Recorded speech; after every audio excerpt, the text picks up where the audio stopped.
You are now tuned in to your favorite travel maker, Hey Jude Vlogs. Please don't forget to subscribe. Hello, vlogmates! Hey Jude! In today's video, I'm going to teach you how to travel like a pro in Faro.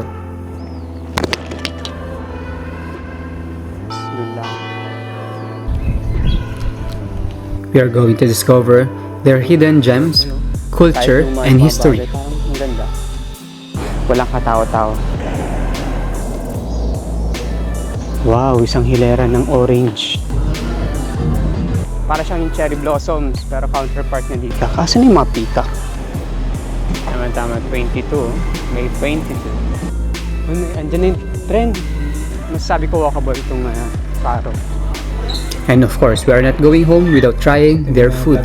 Yung Rodrigo cake. So travel and stay with me until the end.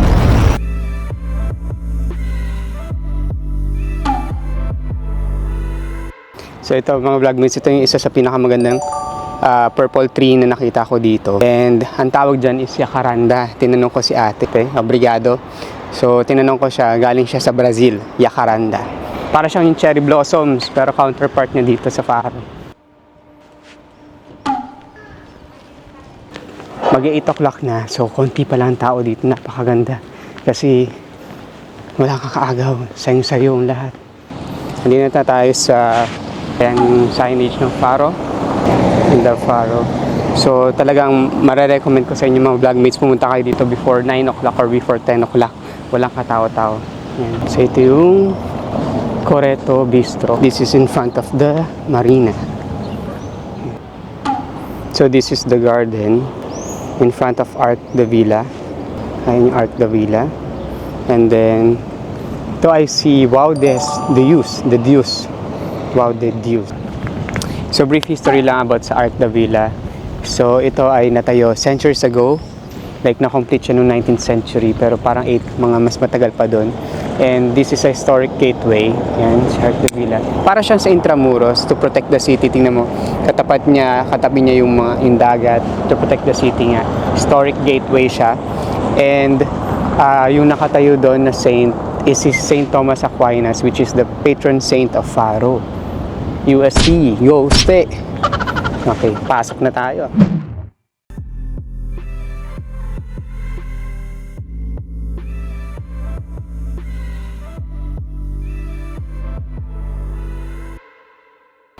Medyo, kita nyo, cobblestones. Kung magdala kayo talaga ng magandang shoes. Parang mas maganda minsan nakachinelas. Mga vlogmates sila nyo. Wow, isang hilera ng orange trees. Nakita nyo? Ayun na yung orange. Wow, ganda rito. Yung orange, oh. Dito kasi talagang sikat din ng Faro sa orange trees. Sa orange.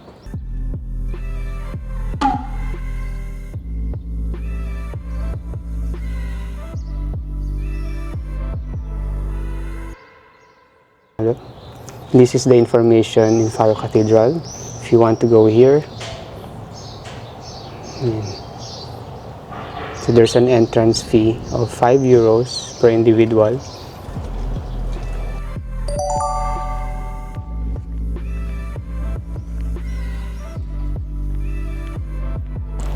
Ito mga vlogmates, may arc dito.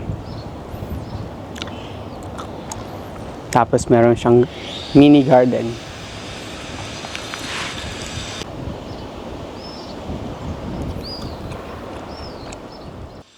Dito sa Faro, Portugal, no? Kahit luma yung mga bagay, parang ang ganda. Yan yung tinatawag na rustic. Or lakad tayo mga vlogmates. Kinayusan nila yung buong dingding ng bahay. Parang gaganda rin yata yung quality ng mga tiles or ceramics dito sa Portugal. Na ang contrast ng orange and ng purple, oh.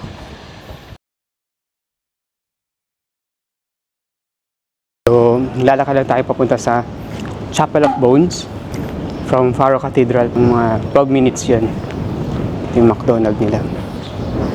There's McDo. Dami ring restaurant dito sa side na to. Actually, kapon nakadaan na ako dito. See tayo sa Chapel of Bones. Yep. Kaya aalis dyan mga vlogmates.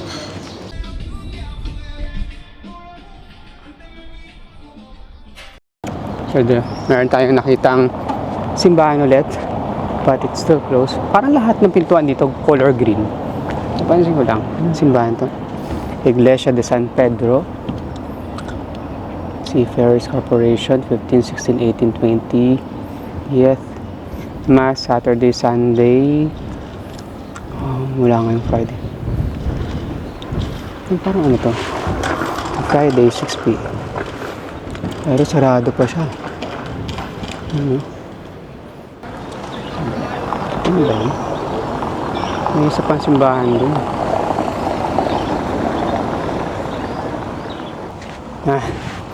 Yan na pala vlogmates, mga yan na yung Chapel of Bones. Kasi doon sa Google Map mukhang malayo pa. Dito nakakalito kung ano yung pavement o ano yung road eh. So ingat lang kayo pagtawid. That's the Chapel of Bones, mga vlogmates. Chapel research muna ako bago tayo pumasok. Pero saan ang entrance?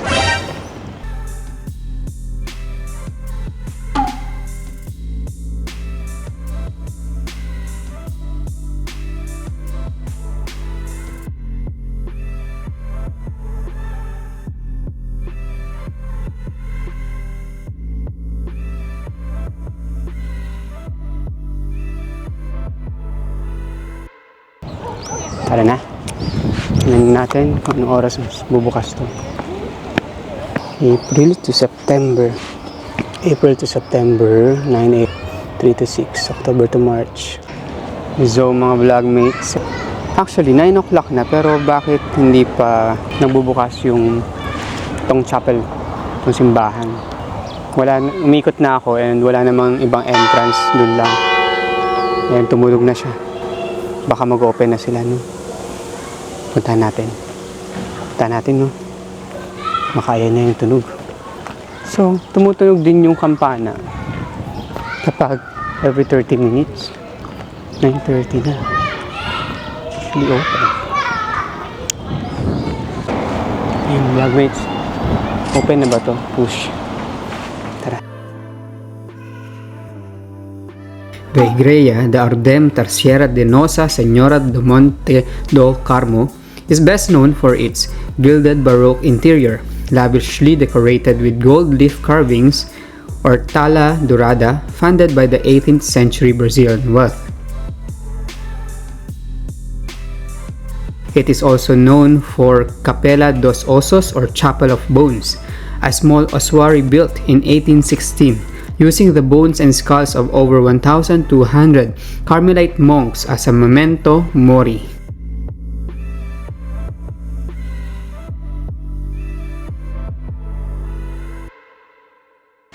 Walking tour lang tayo dito, vlogmates, kasi ito parang carpet. So ito na yung pupunta sa Chapel of Bones. Ayan, palabas naman na tayo, kaya nagsasalita na tayo. Mga old paintings, mga expedition nila, mga barko-barko. Ayan, sa may bayad pati toilet. Okay. Dito medyo wala na masyado. Garden. Tapos parang may cemetery. So ito na yung Chapel of Bones, yung may mga skulls. This chapel is very intriguing, and I want to know the reason why did they do this to the monks. So according to my research, there are two primary reasons.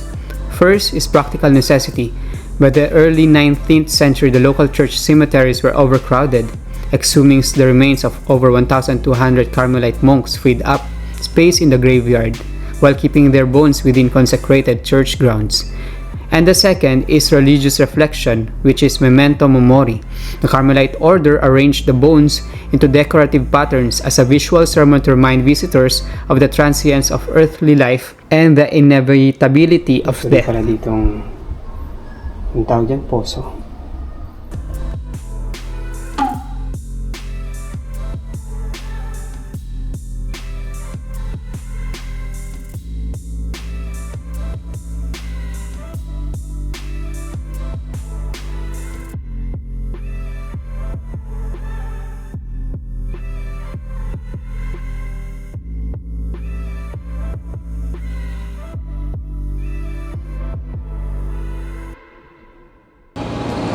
Ang maano ko lang dito sa Chapel of Bones is maganda siya.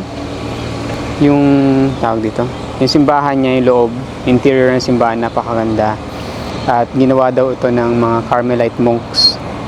And ganda yung simbahan, yung Chapel of Bones. Medyo eerie yung pagpasok mo sa Chapel of Bones kasi may museum sila dito din sa simbahan na to. May museum. Tapos after ng museum, lalabas ka, may pocket garden. And doon mo makikita yung Chapel of Bones. Medyo eerie. And ang dami talaga mga skulls doon. Pero yun nga, ginawa yun dahil may reason.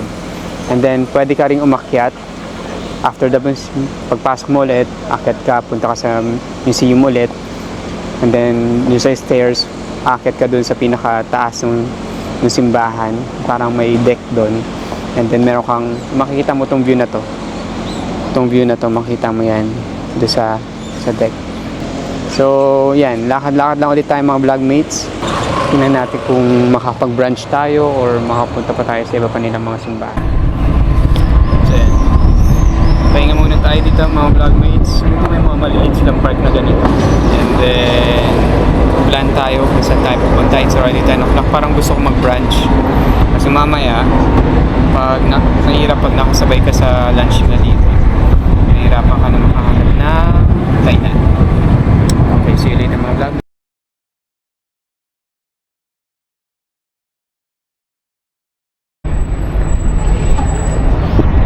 Open na rin tong church na ito mga vlogmates. Ay, saan yung buksakan?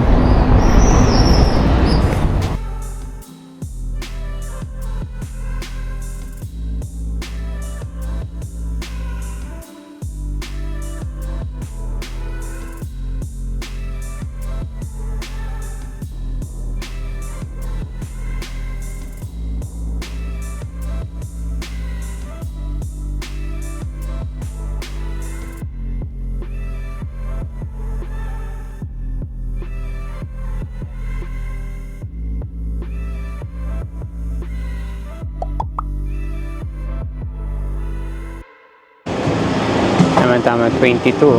May 22.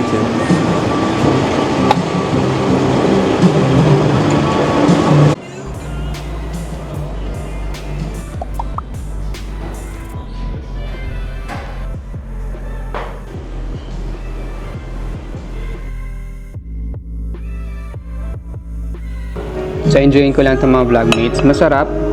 Maano na fresh. Malalaman mo na fresh yung seafood nila. So, dito, ang kanilang sausawan is vinegar and olive oil yan. So, ang ginagawa ko dito, lalagay ako dito ng vinegar sa gilid. Ng olive oil pala sa gilid. And then, haluan ko siya ng vinegar. Vinaigrette. Malasa talaga yung olive oil nila dito sa Faro. Ibang klase yung olive. Pati mga olives nila, ibang klase yung lasa. Sobrang lakas ng lasa. Which is nice way naman. Yung nag-level up yung... What wine? Obrigado. Thank you. White wine. Umiinom lang ako kapag gusto ko lang. Pero I'm not a wine expert. Hindi-figure out ko kung anong mga nandito. Grapes ang naamoy ko. Ito yung house wine nila. 450 euros. This one is 15 euros. Matamis, sweet, and then merong hint ng sourness. Nalimutan ko. Cheers pala. Cheers. Ting! So yan mga vlogmates. Ma-rate ko siya as safe 8/10. Hindi siya dry oh. Kung makita nyo hindi siya dry. Juicelicious. Jollibee, baka naman. Punta kayo. Sabi niyo akong gawing ano ba? Ambassador. So mga vlogmates, enjoyin ko lang to. Then after na to, balik muna tayo sa base natin. Kasi mainit na, alas 12 na. Balik muna tayo sa base natin. Mamaya magsisimba tayo, babalik ulit tayo dito sa city center or sa old town ng Faro. Mamaya abutan natin yung sunset magsa-sunset tayo dito.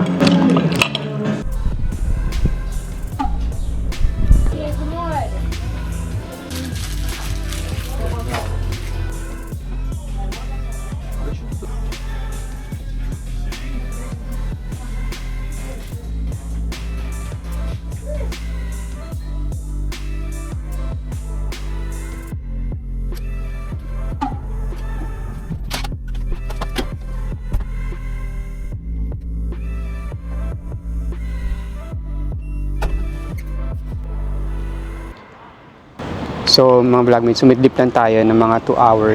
It's already magpa-5 na. And nandito tayo sa Jardim de Alameda.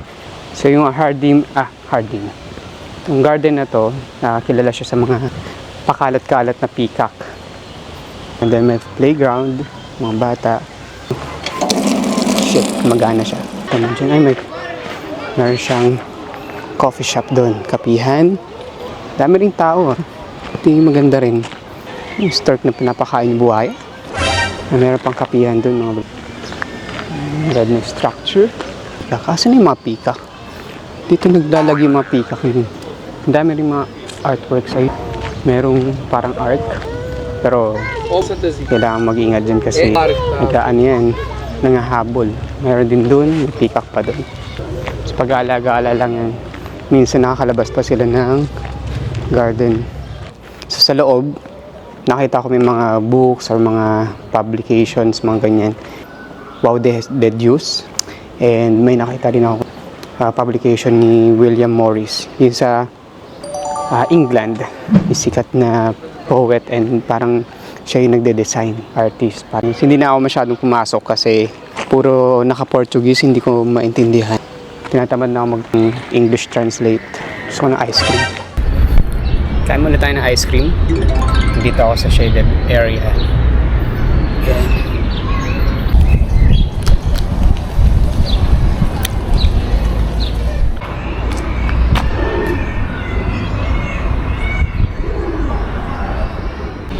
Yan. Mga vlog missing na yun. Ano ko dito nakita? Playhub. Tapos, ayan o. Umili ka sa mga cards. So, nagpa-play sila dyan. Sila nagpa-play. Galing.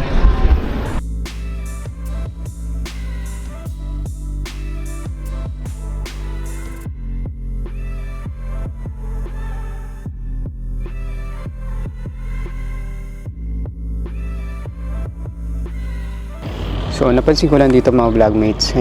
Ang daming kotseng nakapark. Hindi ko alam kung bakit. Tapos dito sa likod ko, parang dagat na yan. Tapos dyan dumadaan yung tren. So, yan. Nandito na tayo sa church and tingnan na natin. Explore lang natin. Samahan nyo ako. Huwag kayong alis.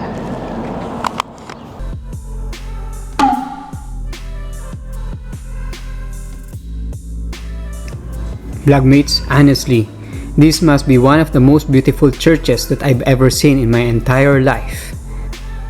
It is really amazing on how they put all those azulejo tile artwork, the white and blue tiles, on the ceiling and on the wall. These tiles depicts the scenes from the life of Saint Francis and the coronation of the Virgin Mary. All the churches are beautiful, but this one has blown my mind. That's it. Mga vlogmates, tapos na tayo magsimba. So, ang ginagawa ko is Google Translate ako. Although hindi lahat nakukuha, pero naintindihan ko naman. Siguro dinner muna tayo and then bibili lang ako ng kahit simpleng cake para man lang meron akong matikman na cake. First time ko mag-birthday alone. So, I think it will be alright. For a change naman, no? Samahan nyo pa rin ako. And dito sa gilid ko, dito, parang yan na yung dagat. Sana may makita tayong tren. Kasi pag kahapon yung mga nakita ko, para ka nasa Japan. Galing. Yung alam mo yung sa show ko, yung sa Slam Dunk. Yung tren na dumadaan, tapos sa gilid niya yung dagat. Yan, sa harap ko, yan yung walls ng Old Town.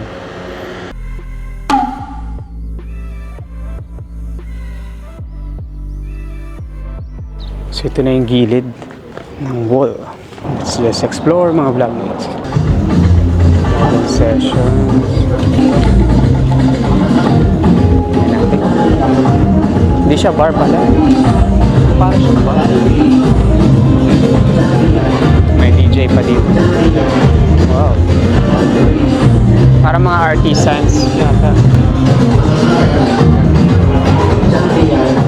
Restaurants. Parang gusto ko lang tingnan. Try natin tingnan ito. So ayan, mga kainan-kainan siya mga vlogmates. Kainan, bar, lounge. Hindi kamahalan. Oh no! Dito yung mga pang mayamang tao dito. Place. Di Afonso the Third.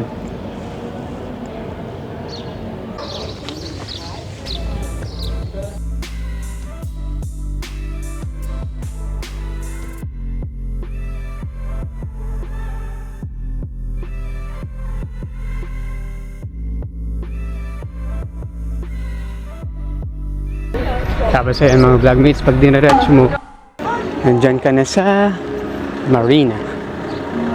Walkable, masasabi ko walkable itong Faro. Kala mo lang medyo malalayo sila sa map.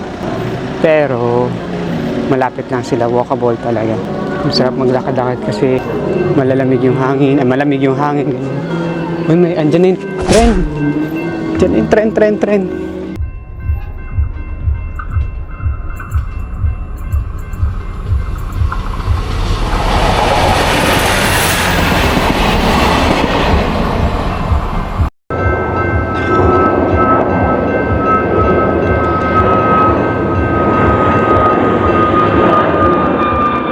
So mga vlogmates, nandito tayo ngayon sa Ocoreto. Ito yung restaurant sa tapat ng Marina. At siya, nakikita nyo nga yung sunset.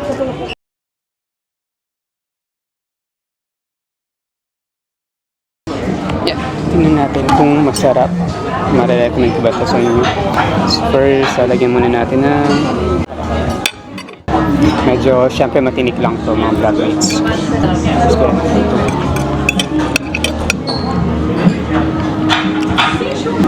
Siyempre nilagyan nila maraming asin to taste. Makita mo, juicy pa siya, oh. Juicy, maganda yung pagkakalo.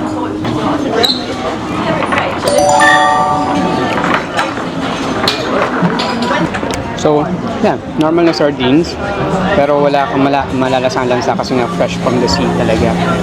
Yung maano mo, nakakahuli lang, pagkakagrill lang. Maganda yung pagkakagrill, juicy. And siguro kung i-rate ko to, nasa sabihin natin 8/10 or 7.5. Safe siya doon.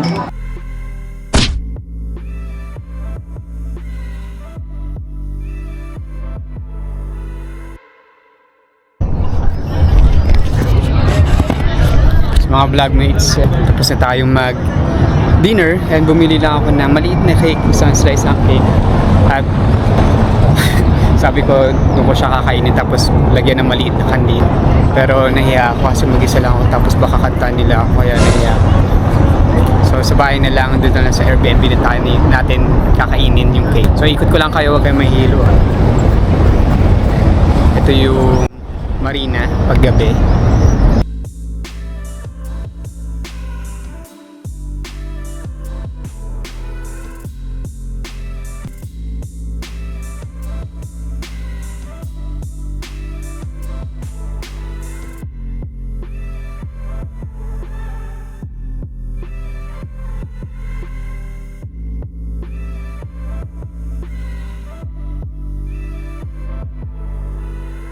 So ito na mga vlogmates, yung Rodrigo cake. Ito yung cake na local sa Portugal. So akala ko nilagay na yung maliit na kandila. Bumili pa ako ng lighter. Yung pala, pagkakita ko wala. So I'll make a wish na lang. Actually nag-wish na ako kanina pa sa simbahan na nag-misa ako. So yan. Pero yung orange daw na yan, egg daw yan. Para siyang yung sa Thailand. Nakain nating Thai crepes. Naman siya nalalasahan akong nuts, parang almond. At hindi siya matamis. Kain tayo mga vlogmates. So, ito na yung last day natin. Mag-impake lang tayo. And babalik na tayo sa lounge.